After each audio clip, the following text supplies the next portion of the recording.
Question number 63, लाल chair के नाम से प्रसिद्ध वह चेर शासक कौन था जिसने कर्णंगी पतिनी के मंदिर का निर्माण कराया था? सेनगुप्त वन ने।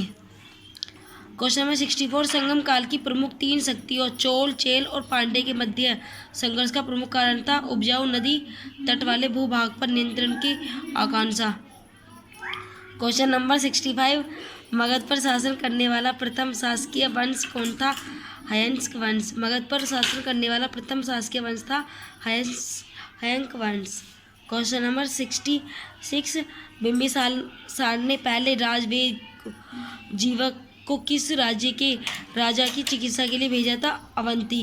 बिंबिसार ने अपने राजवेद जीवन को किस राज्य के राजा की चिकित्सा के लिए भेजा था? अवंती। सुमेल कीजिए। चंद्रगुप्त, सेंट्रोकोटस, बिंदुसार, अमित घात, अशोक प्रियदर्शी, चाणक्य, विष्णुगुप्त। क्वेश्चन नंबर 68, अशोक के अभिलेखों को विभाजित किया गया है 14 शिलालेख, 2 लघु शिलालेख, 7 स्तंभ लेख में। 14 शिलालेख में, 2 लघु शिलालेख और 7 स्तंभ लेख में। क्वेश्चन नंबर 69, कलिंग राज खारवेल के नाम से निम्न में से कौन सा कथन असत्य है? असत्य कोई सा भी नहीं है। हाथी गुम्फा अभिलेख खारवेल की राज्यकाल का इतिहास जानने का एकमात्र स्रोत है, ये भी सही है। यह कलिंग में चेदी वंश का तीसरा शासक था, ये भी सही है। उसका राज्याभिषेक 24 वर्ष की आयु में हुआ, ये भी सही है। क्वेश्चन नंबर 70, मौर्य काल में रोम से सर्वाधिक मात्रा में निम्न में से किसका आयात किया जाता है? था सोने का। मौर्य काल में रोम से सर्वाधिक निम्न में से किसका आयात किया जाता था? सोना का। क्वेश्चन नंबर 71, वह चालुक्य राजा कौन था जिसने हर्षवर्धन को नर्मदा के तट पर पराजित किया? पुलकेशिन सेकंड या पुलकेशिन द्वितीय। वह चालुक्य राजा कौन था जिसने हर्षवर्धन को नर्मदा के तट पर पराजित किया? Pulakeshin second. Question number 72, Samudragupta की सैनिक उपलब्धियों का वर्णन उसकी किस अभिलेख में उपलब्ध है? प्रयाग में के। समुद्रगुप्त के सैनिक उपलब्धियों का वर्णन उसके किस अभिलेखों में उपलब्ध है? प्रयाग के। क्वेश्चन नंबर 73, गुप्त काल में बारहमीर ने प्रसिद्ध पुस्तक बृहद संहिता की रचना की। यह किस विषय पर आधारित प्रबंध था? खगोल विज्ञान। क्वेश्चन नंबर 74, इनमें से कौन दिल्ली के 8 सुल्तानों के शासनकाल का साक्षी रहा है? अमीर खुसरो। अमीर खुसरो दिल्ली के 8 सुल्तानों के शासनकाल का साक्षी रहा है। क्वेश्चन नंबर 75, 108-9 में बोहिंद का युद्ध निम्नलिखित के बीच लड़ा गया था? महमूद गजनवी और आनंद पाल के। 1008-9 में बोहिंद का युद्ध निम्नलिखित में से किसके बीच लड़ा गया था? महमूद गजनवी और आनंद पाल के।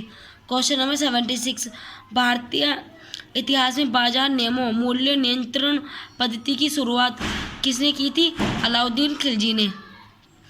क्वेश्चन नंबर 77, सूफी संत ख्वाजा मोहिउद्दीन चिश्ती किसके शासनकाल में राजस्थान आए थे? पृथ्वीराज चौहान के। सूफी संत ख्वाजा मोहिउद्दीन चिश्ती किसके शासनकाल में राजस्थान आए थे? पृथ्वीराज चौहान के। क्वेश्चन नंबर 78, भक्ति आंदोलन के दौरान असम में किसने इस आंदोलन का प्रतिनिधित्व किया था? शंकर देव ने। भक्ति आंदोलन के दौरान असम में किसने इस आंदोलन का प्रतिनिधित्व किया था? शंकर देव ने। क्वेश्चन नंबर 79, मलिक अंबर निम्नलिखित में से किस एक राज्य का प्रधानमंत्री था? अहमदनगर का। मलिक अंबर निम्नलिखित में से किस एक राज्य का प्रधानमंत्री था? अहमदनगर का। क्वेश्चन नंबर 80, किस राजपूत वंश ने अकबर के सामने समर्पण नहीं किया था? सिसोदिया वंश ने। किस राजपूत वंश ने अकबर के सामने समर्पण नहीं किया था? सिसोदिया वंश ने। क्वेश्चन नंबर 31, अकबर के शासनकाल में अमल गुर्जार नामक अधिकारी का कार्य था भूमि राजस्व का मूल्यांकन और संग्रहण करना। अकबर के शासनकाल में अमल गुर्जार नामक अधिकारियों का कार्य था भूमि राजस्व का मूल्यांकन और संग्रह करना। क्वेश्चन नंबर 82, अकबर के दरबार के प्रसिद्ध संगीतक तानसेन का निम्नलिखित में से कौन सा असली नाम था? रामतनु पांडे। तानसेन का असली नाम रामतनु पांडे था।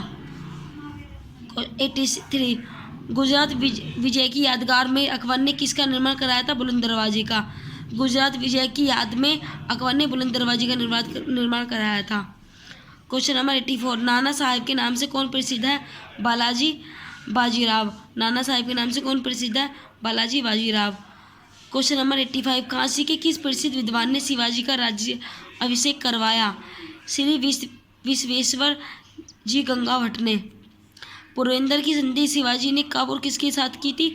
1665 में राजा जयसिंह के। क्वेश्चन नंबर 87, कलकत्ता नगर की स्थापना किस वर्ष हुई थी? 1690 ईस्वी में। कलकत्ता नगर की स्थापना किस वर्ष हुई थी? 1690 ईस्वी में। क्वेश्चन नंबर 88, जब एक देश पर दूसरे देश के दबदबे से राजनीतिक, आर्थिक, सामाजिक और सांस्कृतिक बदलाव आते हैं तो इस प्रक्रिया को हम कहते हैं औपनिवेशीकरण। तो हम इस प्रक्रिया को औपनिवेशीकरण कहते हैं। क्वेश्चन नंबर 89, अंग्रेजों ने रेतवाड़ी बंदोबस्त कहाँ लागू किया था? मद्रास प्रेसिडेंसी और मुंबई प्रेसिडेंसी में। क्वेश्चन नंबर 90, भारत में पहली मुद्रा मशीन की स्थापना किसने की थी? पुर्तगालियों ने। पुर्तगालियों ने भारत में पहली मुद्रा मशीन की स्थापना की थी। क्वेश्चन नंबर 91, मांटेग्यू चेम्सफोर्ड की रिपोर्ट भारत सरकार अधिनियम 1919 का आधार बनी। मांटेग्यू चेम्सफोर्ड की रिपोर्ट भारत सरकार अधिनियम 1919 का आधार बनी। क्वेश्चन नंबर 92, प्रशासनिक अर्थव्यवस्था कुशासन के आधार पर डलहौजी ने किस राज्य को ब्रिटिश साम्राज्य में मिलाया था? अवध को। क्वेश्चन नंबर 93, निम्नलिखित में से अवध के स्वायत्त राज्य के संस्थापक कौन थे? सादत खां, बुरहान उल मुल्क।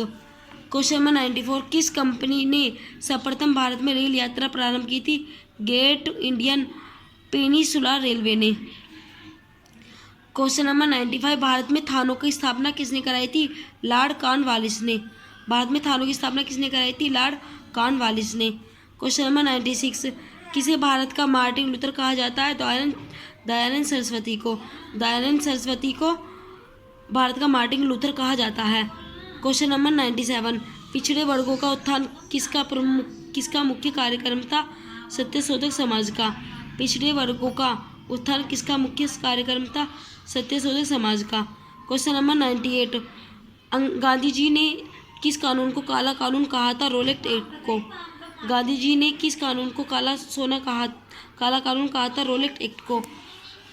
99 क्वेश्चन नंबर, वर्ष 1946 में स्थापित अंतरिम सरकार के निम्नलिखित में से किसके पास रक्षा विभाग था? बलदेव सिंह के पास। क्वेश्चन नंबर 100, निम्नलिखित में से कौन लाहौर षड्यंत्र केस से संबंध नहीं था? सूर्य सेन। निम्नलिखित में से कौन लाहौर षड्यंत्र केस से संबंध नहीं था? सूर्य सेन। देशबंधु की उपाधि संबंधित है चित्तरंजन CR दास से। क्वेश्चन नंबर 101, देशबंधु की उपाधि संबंधित है चित्तरंजन CR दास से।